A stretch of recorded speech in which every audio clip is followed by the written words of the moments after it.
fédération PDS bu section bu Brescia amaloon na diibéer gi ñu génn toll woon na ci ñaar fukki fan ak juróom ci weeru mars ab assemblée générale te sabab bi doonoon rek ab taxaw seetlu ci lu jëm ci doxalinu section bi waaye it naka la ñu mën a def ba bureau gi ngànk liggéey gi gën a mën a yokk dooleem ba taxawaayu section gi ci Brescia gën a samp gëddëm ci diwaan gi ndax mën a jublu ci élection tabb jiitu réew gi ñuy séentu ci atum 2019. ba tey ci assemblée générale googu luñ ca seetlu moo di rek ay ndaw yu bëri ak i waxambaane fàq nañu rek daal di rek jóge nag ci parti gi nga xam ne moo di APR dugg nag ci section PDS bu Brescia naka noonu it assemblée générale gi jeexale nañ ko ak benn point de presse. On a remarqué que mouvement yi dañoo bëri au sein du PDS xam nga am na si ñoo xam ne aussi ay militants PDS lañu bokkuñu allié wuñu bokkuñu fenn. Est-ce que loolu mënul am du indi cacophonie maanaam ay problème de positionnement wala yooyu est-ce que loolu mën ngeen juste éclairer exactement si lan lay mën a indi comme conséquence soit conséquences yi mën na baax wala mën na bon donc léegi loolu lañ bëggoon a xam si lan ngeen si mën a tontu effectivement. waaw jërëjëf ci question boobu nga laaj muy question bu am solo ndax mouvement de soutien yi. li nga xam ne ni lañ nekk ci biir parti bi damay wax ne parti bi mooy garab gu taxaw mouvement yi nekk ay bànqaas ndax déjà tey boo xoolee mouvement de soutien am na ñu bëri ñoo xam ni mosuñu woon a bokk ci politique xamuñu woon ñuy politique si mouvement de soutien yi lañ duggee ba tey ñi bëgg Karim Wade benn ci man mi tey la commencé si man mouvement bi nga xam ni moo njëkk a taxaw pour jàppale Karim Wade di ASCAW di action de solidarité et de soutien ak Karim Wade man si laa duggee ci politique ak sama yeneen morom yaa ngi dégg kon tey mouvement de soutien yi yokkute la ci parti bi itam amul benn divisé diggante entre mouvement ak parti bi amu si c'est que nag dafa nekk am na ñoo xam ne ñoo jiitu ci parti bi yàgg ci di liggéey ñun ñu doog a ñëw en tant que ay mouvement de soutien bëgg a ànd ak ñoom liggéey li mën a nekk mooy ñun ki nga xam ne moom la ñuy jàppale di suñu candidat di Karim Meïssa Wade nekku fi bala ñoo mën a tegu ci yoon ba tegu ci fi nga xam ne fa la ñu war a jëm il faut Karim Wade ñëw ba toog xam ni mouvement de soutien yi nga xam ne ñoo ko doon jàppale na leen di classé ci biir parti bi na leen tegee seen tànk ci biir parti bi mais problème entre ay carte diggante mouvement bi ak parti bi amu fi ñun ñëpp benn lañ parce que fu parti bi wootee mouvement de soutien yi dem fu mouvement de soutien wootee waa parti bi dañ ñëw kon nga xam ni entre mouvement de soutien ak parti démocratique sénégalais amuñ benn différence boo demee tey permanence PDS chaque jour daanaka mouvement de soutien ñoo fay organiser ay meeting ñoo fay organiser lu ne kon parti bi amut différence ak mouvement de soutien yi lu ñu nekk ñanga sa lu ñuy dox ñu ngi ci jàppale leen pour le moment daal ci loolu lañ nekk jërëjëf. waaw pour wax ci question boobu pour wax ci mouvement de soutien yi ak ñi nga xamante ni si ñooy mën nañu ñooy bànqaas yi nga xam ne ñoo yore parti bi PDS mën naa ne ñun ñi nekk ci mouvement yi dañoo dem jege ci section yi te képp koo xamante ni si tamit yaa ngi créer sa mouvement yaa ngi xool nooy def bu dem jege ci section bi di fa liggéey kon comme li Babacar wax rek amul benn problème ci nga xam ne ñi ngi ci mouvement yi ak ñi nga xam ne ñi ngi ci parti bi doon ci liggéey démb ak bërki démb ñi nga xamante ni moom ay jeunes lañ tam di soog a dugg si ñi ngi jéem a xool nan la ñuy dem pour jege ji section yi di jege ji mag ñi nga xam ne ñoo fi nekkoon démb ak bërki démb ba nga xam ne benn réeroo du am gëm nañ ni daal loolu du am benn jaxasoo ci suñu diggante ak ñi nga xam ne ñoo fi nekkoon pour man noonu laa ko gisee maa ngi jéggalu. waaw maa ngi leen di nuyu bu baax a baax di leen rafetlu seen taxawaay fii yaakaar naa ne bu du woon dëgg la sax Karim crédibilité am yokk na ko ci Sénégal waaye mouvement yee ko gën a propulsé ndax lu tax yaakaar naa man am naa ci benn mandarga muy ci ASCAW laa ñoo jëkk importé ASCAW andi ko Italie tey jii y a 22 mouvements yoo xam ne mu ngi ci Italie te ñu ngi continuer di pousser Sénégal nag y a une multitude kenn xamul ñaata la kon nag ku yokkul yaa wàññi mouvement yi dañoo yokk waaye wàññiwuñu ñu ngi ñaan yàlla nag loolu nga xam ne moo tiital Macky Sall ba lu nekk mu di ko def dara bañ cee wàññeeku lu dul di yokk bés bu nekk ñoo raw champignon te champignon yooyu yaakaar naa ne ay réew la ñuy masa jiitali waaye duñu wàññeeku kon nag mouvement yi dañoo yokk waaye wàññiwuñu sotti si ak def si la cereeg soow la kenn mënu koo teqale merci beaucoup. À 11 mois des élections, tous les candidats ont déclaré leur candidature.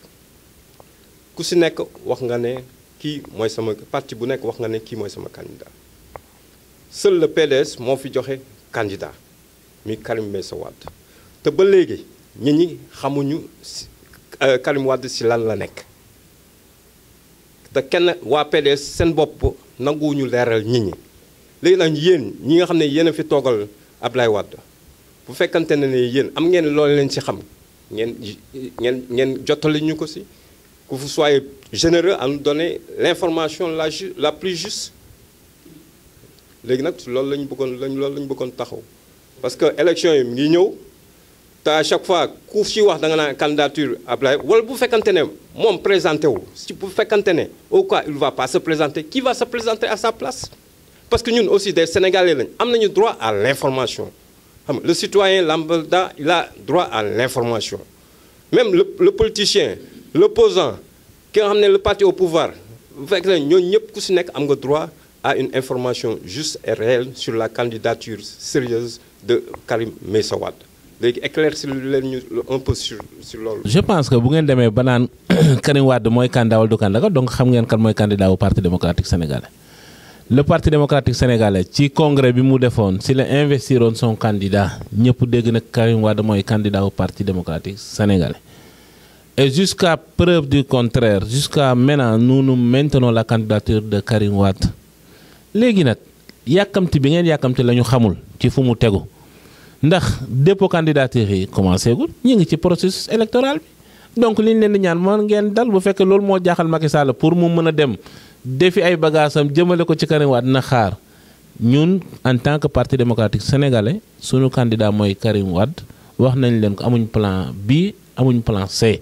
c'est le candidat du parti démocratique sénégalais comme les élections restent 11 mois xaar leen Karim Wade dina ñëw te bu ñëwee Sénégal dinañ xam ne mbër mi ñëw na te ma fàttali leen 2000 bi Ablaye Wade di gagné ñaata mois moo desoon avant élection bi Ablaye Wade di ñëw te ñëpp waxoon nañ Ablaye ndax candidat lay doon wala doon donc effet surprise boobu tamit dañ leen ko bàyyee ngeen liggéey yàlla ci xelaat ñun li ñu leen di ñaan di ko ñaan Macky Sall mooy mu def processus électoral bu clair changer le ministre de l'intérieur organiser des élections transparentes bu dépôt candidature jotee suñu candidat dinañ ko confirmer ñëw déposer. Est-ce que vous ne vous inquiétez pas actuellement parce que Sénégal c'est Idrissa Seck qui occupe l'espace politique en tant qu'opposant est-ce que Karim Wade bu ñëwee dina mën a imposer wu devant lui. lu tax tey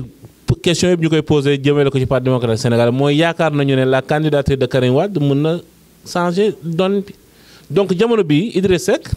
lii politicien di def lay def mais ñun suñu candidature maintenir nañu ko bu liggéey jotee delluwaat pour présenter wu dinañ ko def te ragal naa ni ku nekk xam na ni tey bu Karim Wade wàccee ci langue gi mbër mi doon échauffé wu ak ñu doon échauffé wu dinañ dal xam ne mbër mi ñëwaat nag boobaa dinañ changer seen taxawaay ñun daal lu ñu mën a wax mooy bu leen yàkkamti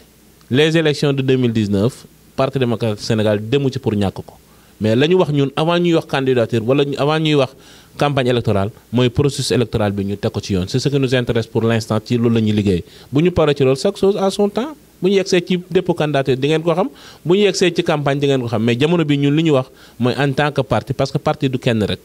le parti démocratique sénégalais c'est pas seulement Karim Wade le parti démocratique sénégalais est un parti avec beaucoup d'entités. Il y a les mouvements, tu as posé la question dernièrement. Ces mouvements sont en train de travailler partout au niveau de la diaspora, au niveau du Sénégal, au niveau des régions et de la sous-région. Donc, nous, ce qui nous intéresse, c'est préparer nos militants pour yegg ci phase bu ci nekk ak li ñu war a def. Donc, te benn pression duñ ko nangu boo xam ne dina mën a chambouler suñu programme.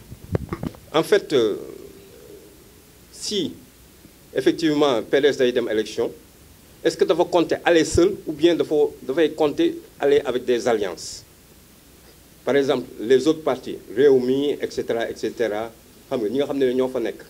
est-ce que loolu si loolu la compter wala dafa wóolul na boppam ba nga xam ne ak Karim Wade dem ak moom tout seul pour gagner aussi Macky Sall. mën nañ dem sax ba avant dépôt des candidatures les donnes politiques changent parce que bu fekkee ne lii ñu gis ne Macky Sall di ruumanaat ne dina ko yóbbu ci assemblée pour sponsoriser les candidats donc donne bi ba léegi kenn amu ci donne bu clair. donc ñun tey mënuñ écarter ne duñ ànd ak kii wala duñ ànd ak kële mais jamono bi ñu jàll muy législative yi jàngee nañ ci lu bëri donc tey ku nekk xam na fu doole ji nekk mais jamono bi daal ñun ñi ñu taxaw mooy pour l'instant suñu candidat mooy candidat Karim Wade suñu vocation yi ñu ngi ko poussé ci loolu beneen parti bu d'accord pour ànd ak ñu nit dinañ waxtaan ak moom pour ànd ak ñoom donc loolu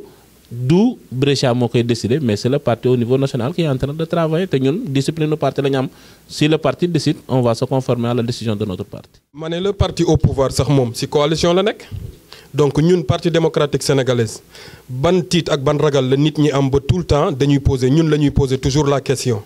donc ñun ñoo fi nekk comme l'unique opposant l'unique parti opposant boo xam ni yaakaar nañ ni war nañu mën a jël réew mi donc Karim Wade dina ñëw ak du ñëw. donc parti bi dina dem ak coalition wala dafay marcher seul mais le parti au pouvoir boo amee seetlu moom demul moom kese APR moom kese moo jël le pouvoir te ba tey jii mi ngi dem ci avec coalition donc le PDS pourquoi warul mën a dem ci coalition mais loolu yëpp toog waxtaan la rek parce que élection yi aussi jotagul des na 11 mois comme ni nga ko waxee donc ñun ñi ngi liggéey li ñu war a liggéey li ñuy def ñi ngi koy def am nañu yaakaar te gëm nañu ni candidat bi dina ñëw donc loolu jarul ñu siy nekk di ci poser question pour wax loo ñu loo xam ni toujours nit ki mooy xalaatal boppam xam nañu ni Karim dina ñëw xam nañ ni déposer candidature yi jotagul donc li ci des mooy que ni liggéey sur le terrain militant yi section yi mouvement yi parti bi ñi ngi liggéey te effectivement ñun ñoo nekk ñi nga xam ne ñun ñoo tiital parti au pouvoir te incha allahu rabbi réew mi dinañ ko jot bu neexee yàlla parce que Macky Sall dina bëre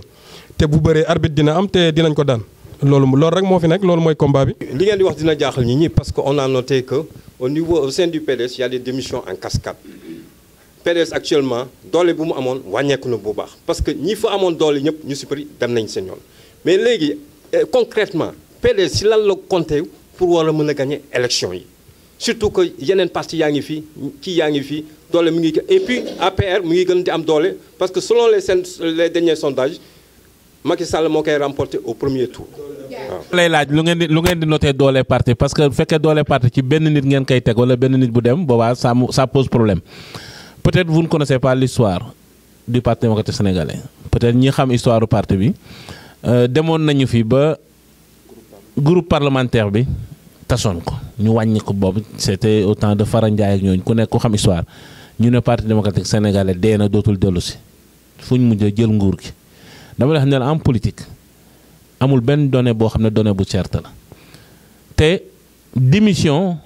li ngeen wooyee démission ak transhumance du ñu benn démission mooy koo xam ne quitte avec sa conscience dafa reconnaître li nga xam ne moom la parti bi doxee mu démissionné dem créer ji leneen waaye ñu yes ay nit la ñoo xam ne dañuy ñëw marchander leen wala ñu ñëw draguer leen publiquement ci jaale ji papaay ku gaañu pour draguer ko c'est honteux bu fekkee politique Sénégal foofu la nekk maanaam ñëw draguer nit defoon na ko fi Djibo Leyti Kane dem si yàlla def na ko fi Modou Diagne Fada tout récemment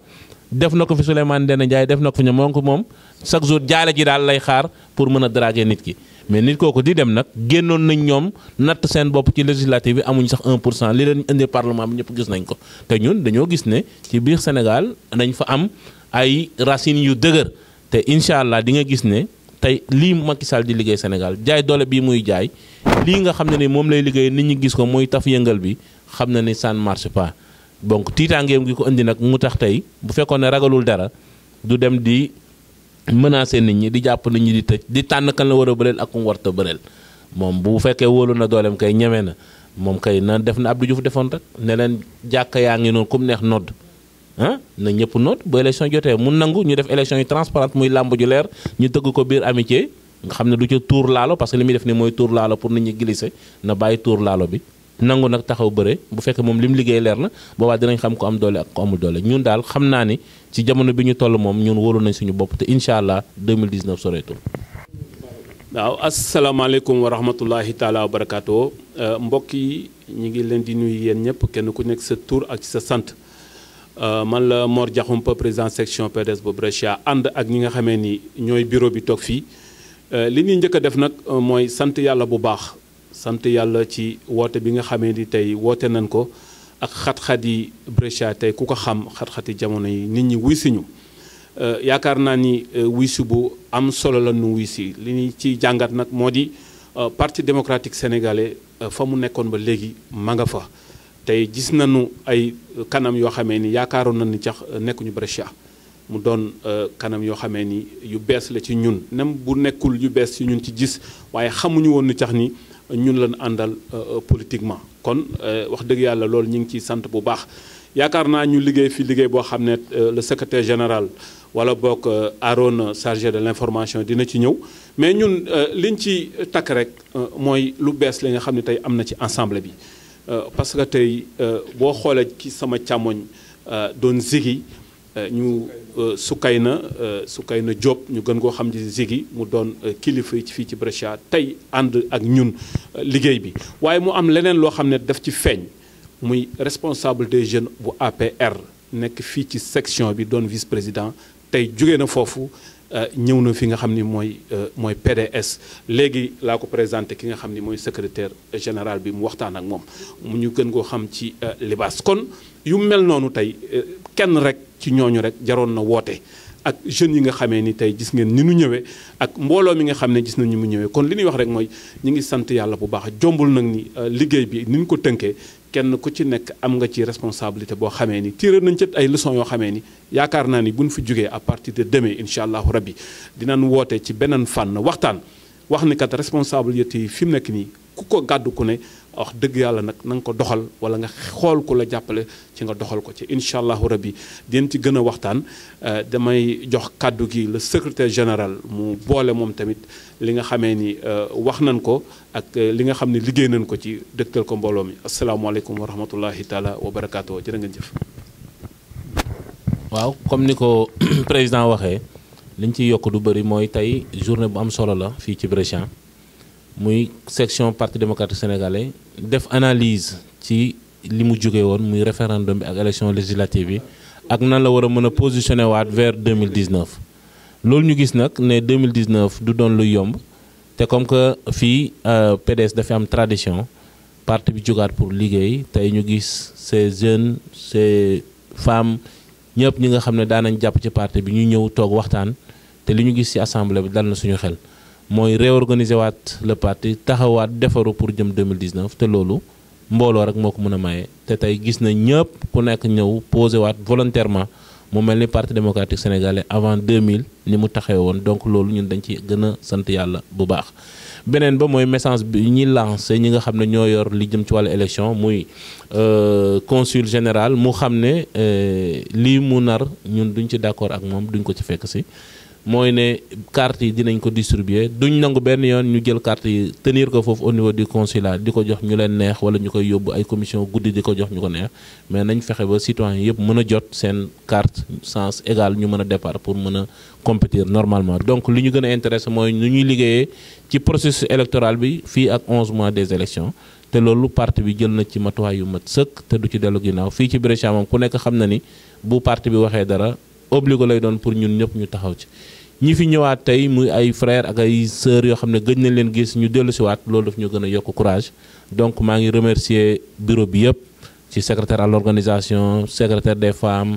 secrétaire chargé de la vie sociale secrétaire chargé de la vie des femmes donc ñi nga xam ne tey ñëpp ñu ngi ciy jàpp secrétaire à l'information ñëpp ñun ñu jàpp ci parce que liggéey bi du liggéey bu yomb mais tey détermination bi ma gis daal gëj naa ko gis ci parti bi gën nañoo yokk courage donc ñu ngi remercier ñëpp di daal lancer un message très fort au niveau des autorités ñoo xam ne parti fii ci Brescia moom ñun ñaanuñ yàlla pare wuñ tam pour perte ko 2019 dañoo bëgg a consolider nos acquis te li ñu fi gis tey doy nañu pour ñu yaakaar na si acquis yooyu dinañ ko consolider.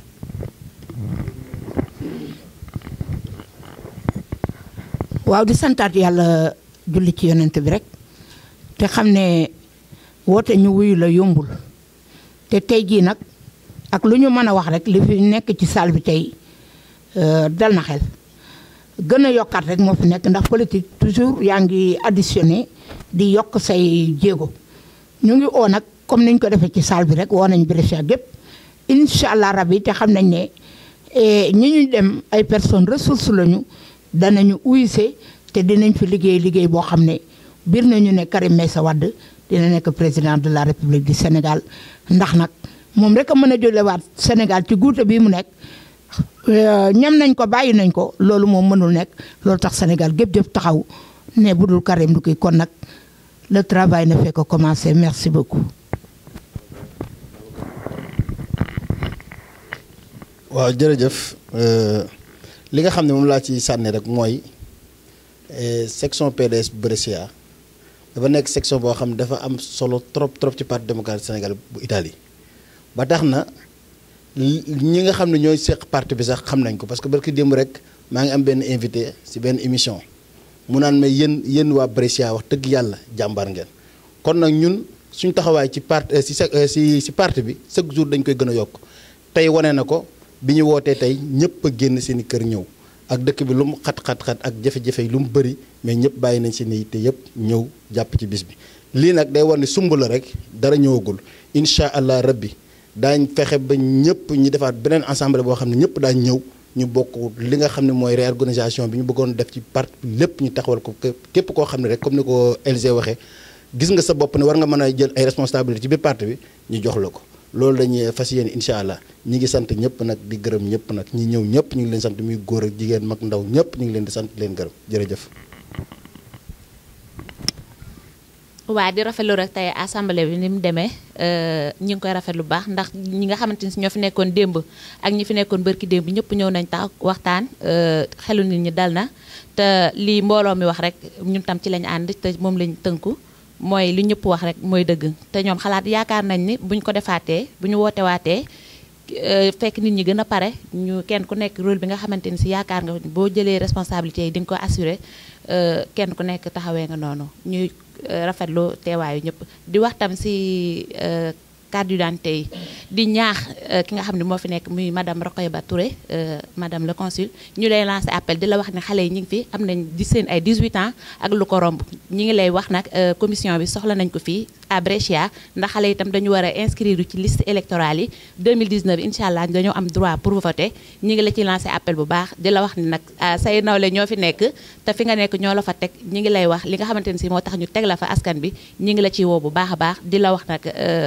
waa Brescia ñi ngi lay xaar ak commission bi boo ko joxewul dinañ ko fokkati incha allah comme niñ ko defee woon rek ñi ngi fi te mën nañ ko te dinañ ko def incha allah. di jaajëfal di leen wax ne tey ci Brescia dafa signé muy le départ du compte à rebours que les immigrés vont être debout dinañ taxaw te dinañ xam tam lan la immigré di représenter parce que lépp tous les combats yi xam ne ñu ngi koy mën à travers la diaspora defe naa bu ñuy wax defe naa émigrés yi ñoo koy njëkke ci Sénégal parce que ñun nous défendons les causes nobles parce que bu ñu waxee immigré mooy ki nga xam ne dem na découvrir lan mooy la démocratie lan mooy le respect des droits de l'homme kon ñun loolu ñu nga xam ne tey moo ñu may jàmm ba ñu mën ci dundal suñu njaboot di ci suxal bu ñu ñaanoon yàlla tam suñu njaboot egsi ci niveau boobu kon nous disons non à la dictature nous disons non à la répression di ñaan nag suñu mbokk Modou yi képp koo xam ne toog nga yaa ngi dégg wala yow nga xam ne porteur de voix nga na nga jël sa WhatsApp wala nga jël Facebook lépp loo mën a am utiliser ko comme un combat ngay wax ñi nga war a waxal nga xam ne jour boobu noonu ñoom ñëpp jël seen carte xam ne ensemble nous formons une force boo xam ne kenn mënuñu téye et vive la démocratie vive le parti démocratique sénégalais merci. salaamaaleykum waaw comme li ñëpp wax rek ñoo ngi rafetlu bu lu baree bari ci bureau bi li mu wax yëpp donc luñ ci waxaat rek lu ñuy dolli la ñun daal ñoo ngi fii ak suñu njaboot nekk feek suñuy boroom kër di fi dund donc comme ñun ñooy ñi nga xam ne ñooy fal ñooy teg ku ci ne ca fa nga war a ne ah ñu dellooti rek def na ñu defoon ku ñu fi tegit bu fekkente ne ca la nga ne doyuñu ñu xoolaat leneen te loolu moo ñu fi indi tey vraiment ñi fi ñëw tey te nekkoon feneen jóge fi ñëw tey jii ci parti démocratique bari na lool te macha allah bu neexee rabbi samawaati ca kaw sa kanam rek nañ ko defee woon ba ñeneen jël ndam noonu nañuy defaat rek parce que la force moom defe naa ne fu mu fekk lu baax rek